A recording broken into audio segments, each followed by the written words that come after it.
Your Excellency, Mr. William Ruto,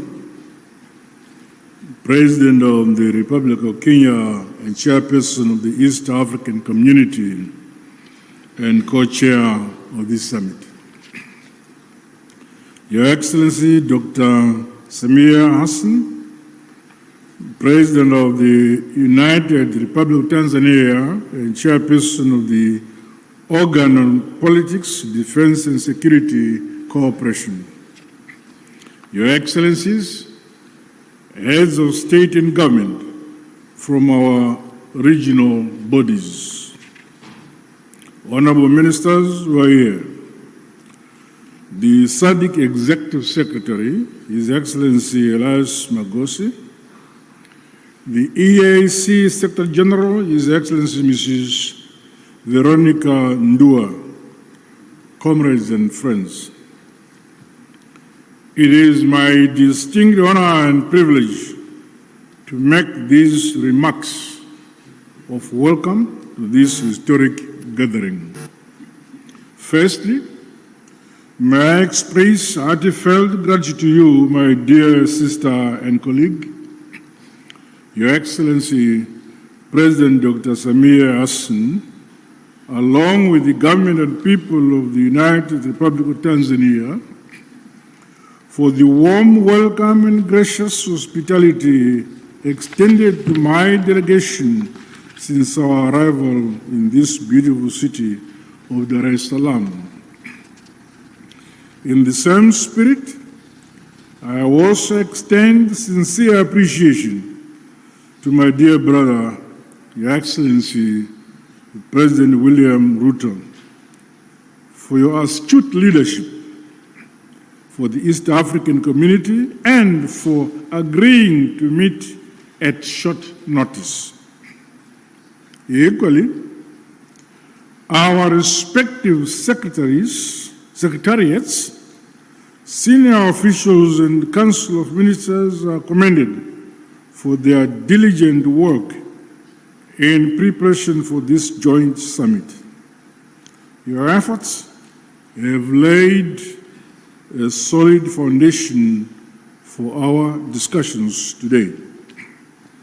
Allow me, on behalf of SADC, the government of the Republic of Zimbabwe, and indeed on my own behalf, to once again convey heartfelt condolences and deepest sympathies to the member states and families of the brave peacekeepers who lost their lives in the service of the people of DRC and indeed the cause of peace.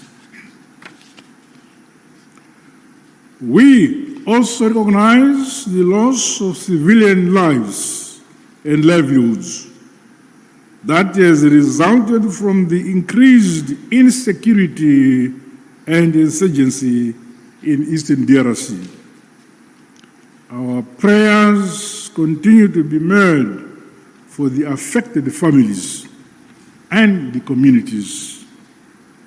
Your Excellencies, this historic summit of our two regional blocs is testament to our shared commitment to the founding values of the African Union.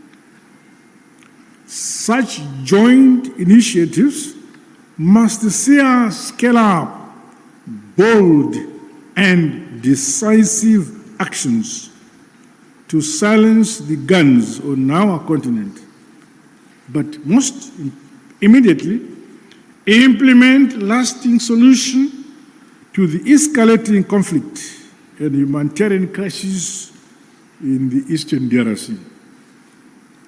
Undoubtedly, ongoing instability, growing hostilities, and the ever-increasing number of internally displaced persons in the Eastern DRC has far-reaching consequences, not only for the people of DRC alone, but also for our regions and the African continent as a whole. The unity, solidarity, and unbreakable bonds of the peoples of the continent must stand the test of such trying times as we face. We must remain as solidly united as we were during the struggle for complete emancipation and independence of Africa from colonialism. We thus have a duty and a collective responsibility to comprehensively, frankly, tackle and address the various challenges that are impeding the realization of peace and security for the people of Eastern DRC.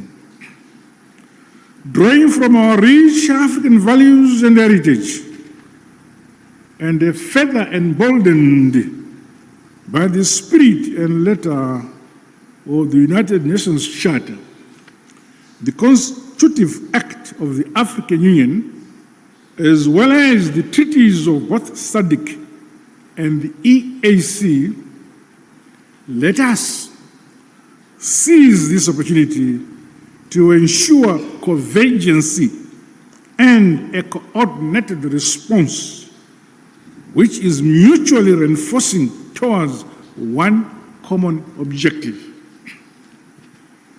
I thus challenge all of us to approach the agenda before us with openness, honesty, flexibility, and commitment to building a lasting peace for Mother Africa. The all-encompassing interests of the people of the DRC must be at the core of our deliberations. Let us do much more to realize sustainable peace in our sister republic of the DRC in our lifetime. To date, SADC notes and acknowledges the progress made under the Luanda and Nairobi processes aimed at silencing the guns, as well as facilitating dialogue among all parties to the conflict. This summit, therefore, should leap us forward towards a concrete roadmap to help resolve the ongoing crisis. As the leaders entrusted to nurture and facilitate unity, peace and development in this era, we cannot let the peoples of our regions down. Their hope is in us here. The SADC bloc remains unwavering and committed to continue playing its part. With these remarks, I wish the summit fruitful deliberations. I thank you. Asante sana, Tatenda.